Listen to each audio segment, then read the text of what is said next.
আসসালামু আলাইকুম। সাইদাস রন্ধন বিলাসে সবাইকে স্বাগতম। আজ আমি আপনাদের জন্য নিয়ে এসেছি লোভনীয় ইলিশ কাকরোল। এটা আমার খুবই পছন্দের খাবারের মধ্যে একটি। আশা করি আপনাদেরও পছন্দ হবে। আপনাদের সাথে শেয়ার করছি আমার এই নিজস্ব রেসিপিটি। চলুন তাহলে শুরু করা যাক। প্রথমে নিয়ে নিয়েছি বড় সাইজের একটি পদ্মার ইলিশ, যার ওজন 900 গ্রাম। এটাকে কেটে ভালোভাবে ধুয়ে পরিষ্কার করে নিলাম। আর নিয়ে নিলাম বেশ বড় সাইজের 4টা কাকরোল। কাকনগুলোকে আমি বেশ মোটা মোটা করে পিস করে নিয়েছি, ঠিক এভাবে যেভাবে আপনারা ভিডিওতে দেখছেন। প্রথমে মাছগুলোকে মেরিনেট করে নিব। মেরিনেট করার জন্য দিয়ে দিলাম 1 চা চামচ হলুদের গুঁড়া, 1 চা চামচ মরিচের গুঁড়া, 1 চা চামচ লবণ। মশলাগুলো ভালোভাবে মাছের গায়ে লাগিয়ে নিলাম। মাছগুলো সাইড করে নিয়ে একই পাত্রে কাঁকরোলগুলো সামান্য একটু হলুদ এবং লবণ দিয়ে ম্যারিনেট করে নিলাম। চলে যাচ্ছি আমাদের মূল রান্নার প্রসেসে। চুলায় ফ্রাই প্যান বসিয়ে 3 টেবিল চামচের মতো তেল দিয়ে মাছগুলো এপিট ওপিট করে উল্টে ভেজে নিতে হবে, যতক্ষণ না পর্যন্ত সফট একটি টেক্সচার মাছে আসবে।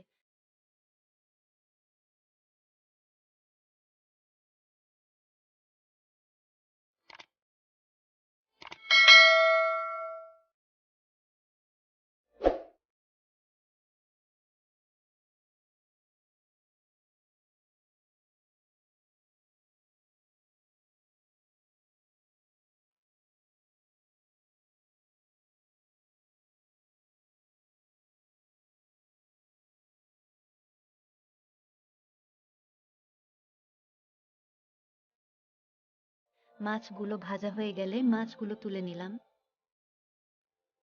এরপরে আরো কিছু তেল দিয়ে ফ্রাই প্যানে কাঁকরোলগুলো ভেজে নিব। তবে কাঁকরোলগুলো যখন আমরা ভাজবো সেক্ষেত্রে কাঁকরোলগুলো প্যানে দেয়া হয়ে গেলে ঢাকনা দিয়ে চুলাটাকে লো করে দেব।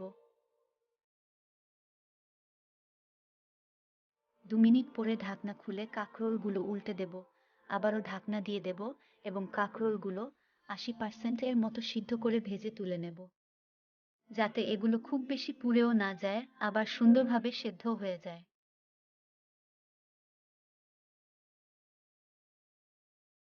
মাছ এবং কাঁকরোল দুটোকে একই রকম কালার করে ভেজে নিতে হবে।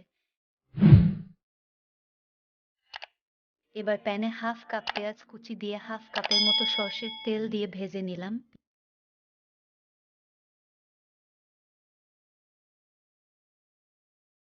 পেঁয়াজ কুচিগুলো লাল করে ভেজে তুলে নেব।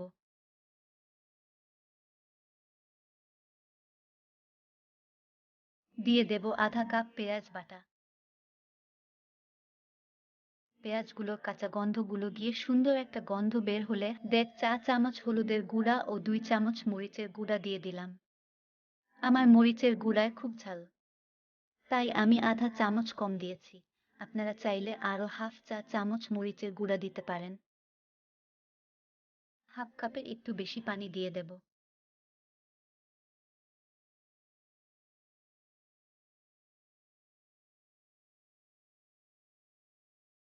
ভালোভাবে কষানো হয়ে গেলে 2 কাপ পরিমাণ পানি দিয়ে দিলাম।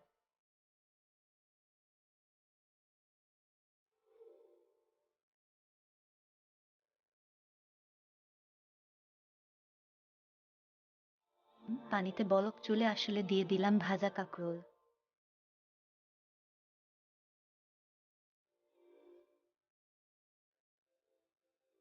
আর একটু সাইড করে দিয়ে দিলাম ভাজা ইলিশ মাছ।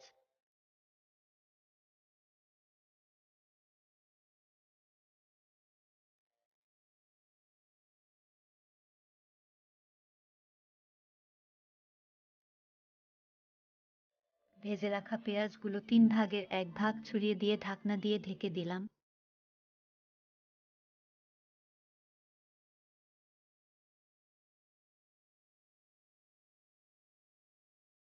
তরকারির ঝোল যখন একবারে কমে আসবে, ঠিক তখনই ভেজে রাখা বাকি পেঁয়াজগুলো ছড়িয়ে দিলাম। 2 মিনিট পরে চুলা বন্ধ করে দিলাম। এই তো হয়ে গেল লোভনীয় ইলিশ কাঁকরোল। আমার তো খুবই পছন্দের একটি খাবার। সাদা পোলাও ও সাদা ভাতের সাথে আমার খেতে খুবই ভালো লাগে। আমি এতক্ষণ যেভাবে রান্না করেছি, আপনারাও আশা করি সেভাবেই রান্না করবেন। বন্ধুরা, আপনারা কে কে এভাবে ইলিশ মাছ দিয়ে কাঁকরোল রান্না করে খেয়েছেন জানাবেন, কিন্তু আমার ভিডিওটা যদি আপনাদের ভালো লেগে থাকে অবশ্যই একটা লাইক দিবেন এবং বন্ধুদের সাথে শেয়ার করবেন। আপনাদের সবাইকে আল্লাহ পাক সুস্থ রাখুন, হেফাজতে রাখুন, এই প্রত্যাশায় আল্লাহ হাফেজ।